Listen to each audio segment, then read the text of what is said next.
Manhã Comunitária. Entrevista.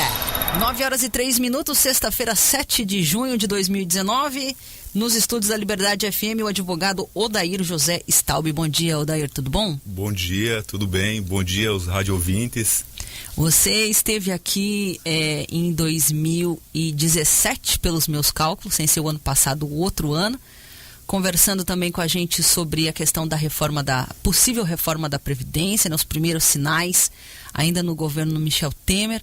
E a gente estava lembrando aqui nos bastidores que naquela ocasião o que foi assim conversado é que não iria passar porque a medida aí de reforma era muito dura, né, muito pesada, em que a perspectiva era que isso não avançasse muito.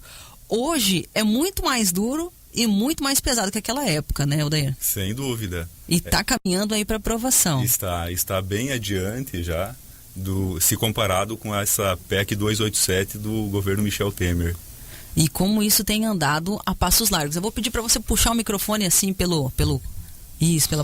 trazer mais perto. E como isso tem avançado também a passos largos. A gente vai conversar um pouco aí para você, ouvinte, entender qual foi o percurso até agora dessa reforma da Previdência. Tudo começou aí com a transição, vamos colocar aí um marco com a transição desse governo, né? A entrada do Jair Bolsonaro e com uma medida provisória, é isso, né? Isso. Veio essa análise já da reforma da Previdência desse período de transição e na escolha do ministro da Economia também, organizado por ele, provavelmente, e iniciado a gestão desse atual presidente, foi apresentada e pedia-se urgência na análise dela em virtude desse déficit da Previdência. A princípio ela foi apresentada para quem? Para os deputados?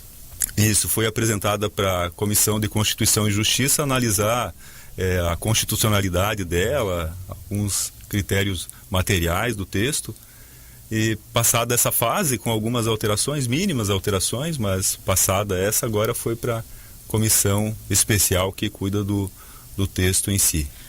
O primeiro passo, então, foi ver se ela tinha um cabimento, digamos, né, colocando a grosso modo, se ela tinha um nexo, se ela tinha um cabimento jurídico, se ela era cabível. Isso, porque por mais que a Constituição já seja um projeto de emenda, né, ela deve respeitar o texto atual. Tem algumas restrições que o texto impõe, o texto da Constituição impõe, e que a PEC 06 deve respeitar. Então foi feita essa análise de constitucionalidade dela. Ela não pode passar por cima da Constituição atual. Exatamente.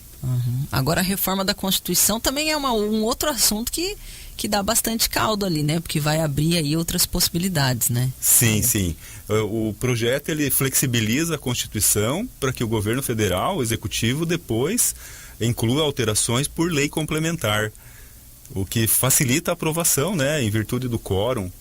A reforma da Constituição, ela exige um quórum mais acentuado e lei complementar é de menor número de deputados, senadores para aprovação. Entendi. Para ela entrar então na Constituição, para ela ser legal, ela precisa entrar na Constituição, né?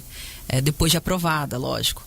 Mas esse daí são os caminhos burocráticos que facilitaria a entrada, permitiria a entrada. É isso, né? Isso. Permitiria a alteração das regras na Constituição para depois o Poder Executivo fazer alterações mais profundas e específicas, né, no texto da lei de custeio da Previdência, lei de benefícios dos servidores.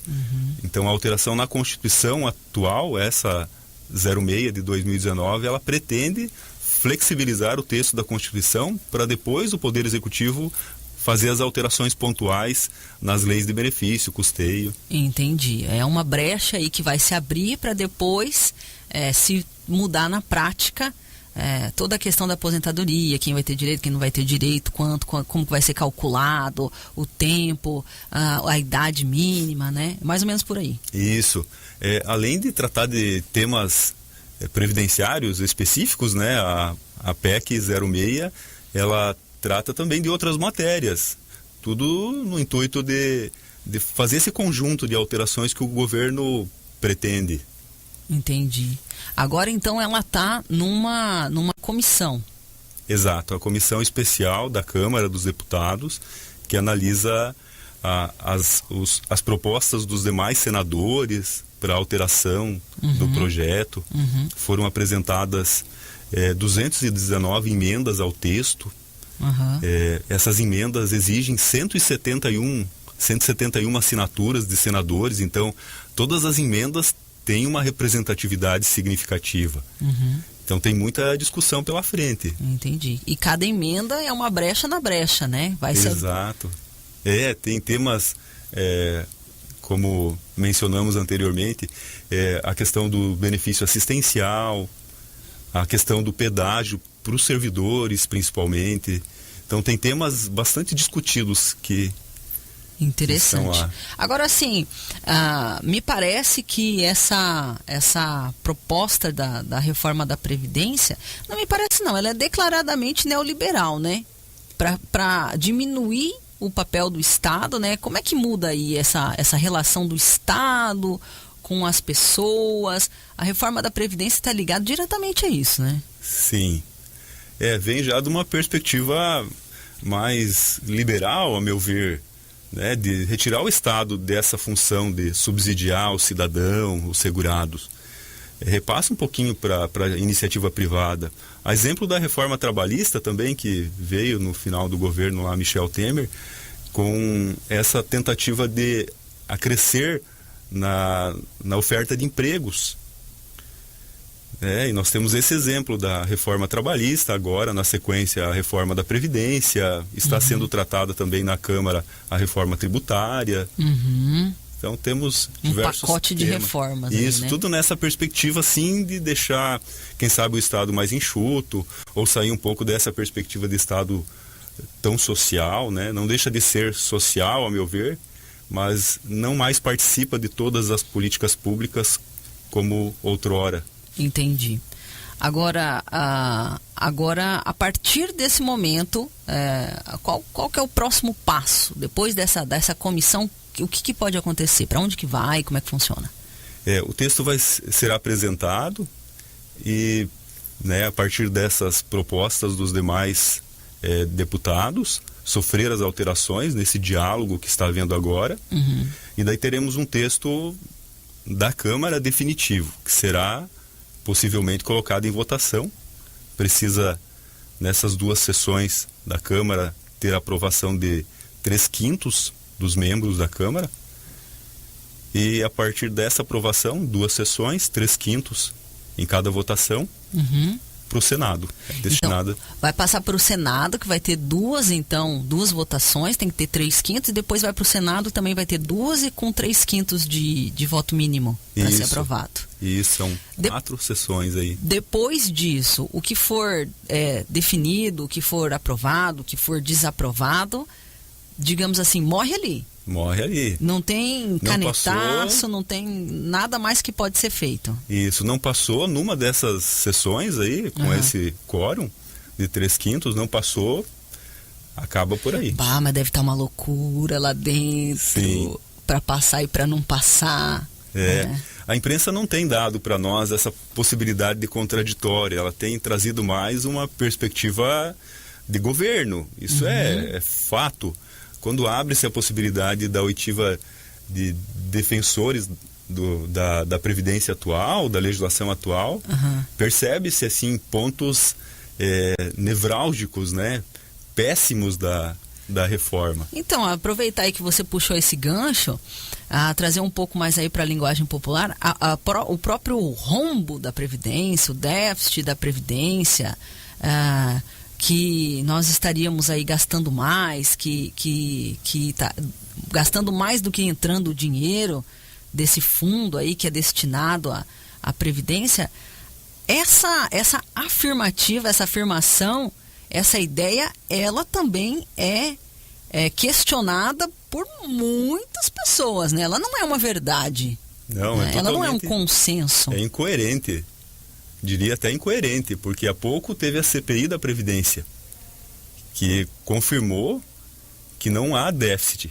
Quem que participou dessa CPI da Previdência e quando que ela aconteceu? Então, participaram membros da Câmara e estudiosos também de diversos meios, e aconteceu na época final ali da gestão do Michel Temer, na época que foi apresentada a PEC 287 de 2006.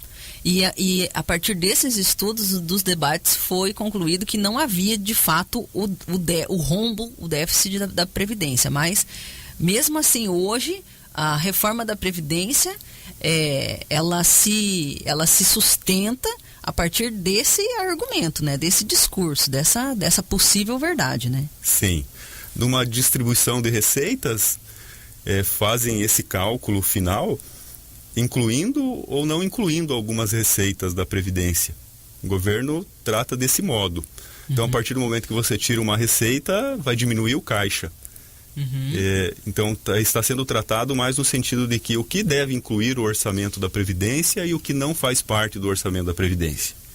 Até 2016, não havia essa discussão de déficit da Previdência. Inclusive, aprovou-se uma majoração da DRU, né, desvinculação de receita da União, de 20%, o governo federal poderia destinar para despesas diversas, que não da Seguridade. Aumentou-se para 30%.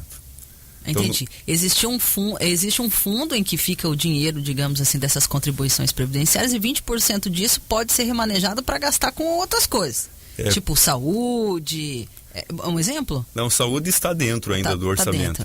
Para outras despesas, e até 2015, 2016, era 20%. E aí, apesar de alegarem que isso está com déficit, aumentaram a retirada de dinheiro desse fundo de 20 para 30%. Isso. É isso. E nós falamos de 20%, 30%, né? 10% parece pouco, mas são milhões, são cifras astronômicas, né? Não cabem numa linha do caderno. Outro ponto bastante polêmico dessa reforma da Previdência é a questão de que os trabalhadores vão fazer uma recolha aí da sua contribuição privada, né? Uma das principais diferenças de hoje, você estava comentando aqui nos bastidores, é que hoje se recolhe e vai para um fundo, digamos, que é coletivo, que daí essa roda, digamos, vai circulando e que daí você vai pagando hoje. Você não está aposentado, mas você já vai ajudando a pagar a aposentadoria de quem está aposentado. E futuramente, quando você se aposentar, vai ter outro trabalhando que vai estar te financiando, digamos assim. E quando você parte para o privado, é cada um com a sua própria contribuição, cercado em alguma instituição financeira, em algum banco. É por aí, né? Sim. Atualmente, o gestor do regime geral é o governo federal. Tem também o seu regime próprio, os estados têm os seus regimes próprios. No caso do regime geral, o governo federal subsidia os benefícios. A partir dessa PEC, a iniciativa privada terá a opção de adotar um fundo privado, né, gerido por uma instituição privada, retirando esse ônus do governo federal. Isso será com o tempo, né, um projeto mais a longo prazo, mas os trabalhadores da iniciativa privada poderão migrar para uma instituição financeira. Entendi. Esse é um dos pontos de polêmica aí, né? Outro ponto de polêmica que a gente também tinha conversado aqui nos bastidores é em relação ao cálculo que é feito quando a pessoa vai se aposentar, do quanto ela tem direito a receber, que é sempre uma incógnita. Se você aí já é aposentado ou já conheceu alguém que se aposentou, você sabe que o grande mistério é o quanto que a pessoa vai receber por mês, né? Como que é calculado hoje, né? E qual que é a proposta aí, se a reforma passar, como é que vai ser calculado? Atualmente, nós temos a aposentadoria por tempo e a aposentadoria por idade. Ambas partem de 80% maiores contribuições. Descarta-se as 20% menores. Então eles puxam um histórico das suas contribuições e eles olham assim, olha, 80% das maiores contribuições Isso. É tantos reais por mês. Isso. Então a partir desse cálculo é que ele vai calcular quanto que você vai ganhar. Faz uma média aritmética simples, né, desse todo, dessas 80% maiores. Daí para o benefício de aposentadoria por tempo, extrai-se essa média e aplica-se o fator previdenciário ou não. Não quando aplica-se o fator 86,96. É 86 pontos no somatório de idade e tempo para a mulher, 96 pontos idade e tempo para o homem. Entendi. Se atingiu esses pontos, não aplica o fator previdenciário. Ah, entendi. E agora qual que é a nova proposta? A nova proposta parte de 100% dos salários de contribuição. Então, Independente de maior, de menor, é o quanto que você contribuiu na vida toda. Na vida toda. E tem que ter 20 anos de contribuição, né? E isso aumenta de 15 para 20 anos a carência para se aposentar. E parte também, né, chegando nesse todo de contribuições, face a média aritmética simples também, e parte-se de 60% dessa média de salários de contribuição. 60% dela, 2% a cada ano de contribuição. Entendi. Então, enquanto na aposentadoria por tempo atual e aposentadoria por idade tem um cálculo melhor, no caso da reforma virá com esse prejuízo, de que vai partir de 60% exigindo 20 anos. Então, tem também a idade mínima, né, para se aposentar. Esses temas serão tratados na lei complementar, propriamente, né, de iniciativa do Poder Executivo. A reforma, a PEC, ela trata só dessa flexibilização das regras constitucionais. Porém, o governo pretende, já tem mencionado isso, fixar a idade mínima de 62 para a mulher e 65 para o homem. Mas desde que tenha contribuído os 20 anos? Desde que tenha contribuído os 20 anos. Não se aposenta se não tiver os 20. Entendi. Aí, independente da idade, se não tiver os 20, não se aposenta. Não se aposenta. Olha, sirene vermelha. Isso é um senso comum, né? De que chegou a idade, eu tenho direito. Não vai ter mais. Na prática não é assim. O que tem na idade, o direito é o benefício assistencial hoje, né? Mas depende de um outro requisito também, que é a miserabilidade, hipossuficiência. O estudo que é feito se a pessoa realmente tem necessidade, digamos assim, né? A reforma vem para alterar os benefícios assistenciais também, muito polêmico isso, e gera muitos debates. Pois é, esse daí é um dos grandes debates mesmo, porque esse assistencial pressupõe-se, né, a gente já compreende logo de largada, que é dado àquelas pessoas que realmente não têm condições. E esse daí é o que está na mira, né, para ser extinto ou para ser pelo menos revisto, né? E isso fixa valor de patrimônio, né? Se a família tem determinado patrimônio, não tem direito ao benefício. Fixa no texto constitucional esse critério de 1/4, né, renda per capita de 1/4 para a família. Não deixa excluir do cálculo de 1/4 benefícios assistenciais e benefícios previdenciários. Se já recebe vai ser calculado aquele para chegar no 1/4. Entendi. Outra parte polêmica é em relação aos professores e os rurais, né? Essa dos professores é possível que não vá adiante, né? Que os professores se aposentem aí na mesma idade, nas mesmas condições que os outros trabalhadores. Que é possível que ele fique ainda dentro de uma classe privilegiada, né? Eu não diria nem privilegiada, porque realmente os policiais, os professores, os agentes socioeducativos, né, que são conselheiros, agentes penitenciários e demais, realmente tem um desgaste diferenciado. Até os textos anteriores tratavam como atividades especiais. Então, recentemente que foi flexibilizando, não mais tratando como especiais, mas reduzindo os critérios para aposentadoria. Então, realmente merecem esse diferencial. Os professores estavam inicialmente fora, mas foram incluídos. A partir da análise da Comissão de Constituição e Justiça, voltaram para o texto. O texto constitucional permite um diferencial para essas carreiras. Que são carreiras diferenciais, de fato, né? Falando agora do trabalhador rural... Hoje, como é que funciona o trabalhador rural e como que, se a reforma da Previdência for aprovada, vai funcionar? Hoje, exercício de atividade rural, você não precisa comprovar propriamente a contribuição. O trabalhador rural, tendo certidões, notas de comercialização, documentos de propriedade, ele consegue, comprovando 15 anos de exercício de atividade, se aposentar com uma idade reduzida. A mulher, 55 anos e o homem, 60. O trabalhador rural segurado especial. A partir da proposta desse projeto, exige-se contribuição. a semelhança do pescador artesanal, ele vai ter que ter uma contribuição mínima no ano. Do contrário, não terá direito à contagem. Então, só essas notas e tal, que comprovam que você fez uma movimentação de negócio rural e tal, não vai ser o suficiente. Você vai ter que, além de ter a idade mínima, você também vai ter que ter os 20 anos de contribuição? Isso, os 20 anos de contribuição. Até então, 15 com a idade reduzida. A partir da PEC, 20.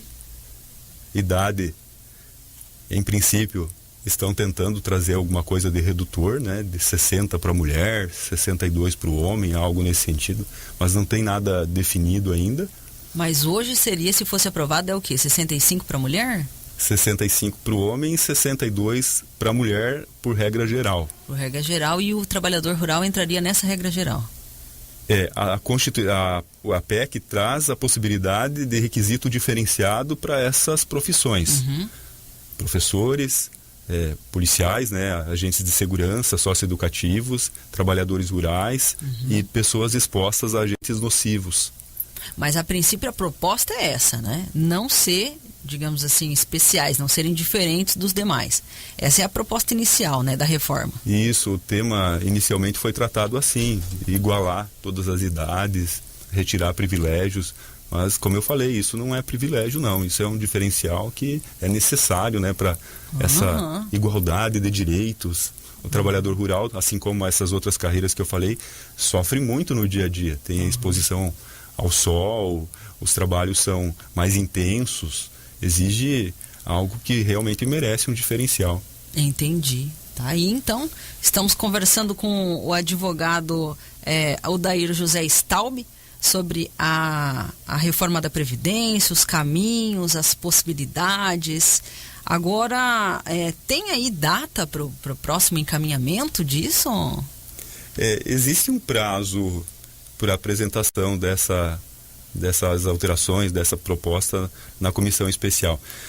Porém, as matérias que eu tenho lido atualmente mencionam do extrapolamento desse prazo. Não vai ser mais, em princípio, possível a entrega no prazo. Extrapolará um pouco o prazo, segundo o presidente da comissão. A data específica eu não sei te dizer, né, mas são os prazos regimentais lá da Câmara dos Deputados. Deve estar uma correria para que isso, né? Sim, muita pressão sempre. Muita pressão. Matérias interessantes, temas polêmicos. Legal. Muito bem. Conversaríamos muito mais sobre o assunto, mas eu acho que já deu assim para ter um panorama realmente do caminho, como é que isso foi traçado, qual que foi a proposta, as polêmicas em relação à própria ideia de déficit previdenciário, do rombo da Previdência. Conversamos também aí se for aprovado do jeito que foi enviado, digamos assim, como que ficará. Agora tá a briga dos poderes lá dentro, né? Sim. As alianças. O Poder Executivo, com esse, a meu ver, um monopólio da informação, porque direciona os órgãos de imprensa, assim como no passado outros partidos direcionavam, mas no que se refere ao déficit, é uma mentira sempre dita, que acabou se tornando verdade, né, a partir dessa posição do governo. Agora uma última questão, só para a gente encerrar realmente. Como que funcionaria essa questão o que você chama de pedágio, mas que eu colocaria assim, esse período de transição entre o que está e o que for aprovado aí da reforma da Previdência? Quando que isso começaria a valer? Como é que a gente pode pensar? A programação é para agosto, né, terem já uma definição desses textos aí, com a aprovação da PEC. Mas daí, se aprovada aí, a partir daquele dia já vai estar valendo isso, e daí quem está aí a vias de se aposentar, por exemplo, sei lá, um professor que antes se aposentava por idade, agora vai ter que esperar os anos de contribuição, ou vai ter um período de adaptação, ou não se fala sobre isso? Sim. Como eu falei, a PEC altera a Constituição. Tem matérias que serão tratadas por lei complementar. O governo federal vai ter que verificar esse texto da lei complementar. Não sei se ele já não tem esse texto, pode ser que já tenha, né, para encaminhar logo na sequência, mas as alterações terão que ser discutidas. Tem temas aqui intrigantes, que autoaplicabilidade do texto a partir do teor da Constituição ou não, precisa de lei. Então hoje não se sabe, se isso for aprovado, a gente não sabe quando que vai começar a operar. Não, sabemos só que a Constituição será alterada e que terão alguns critérios que são alterados pela Constituição, como eu falei, de um benefício assistencial que é mais específico.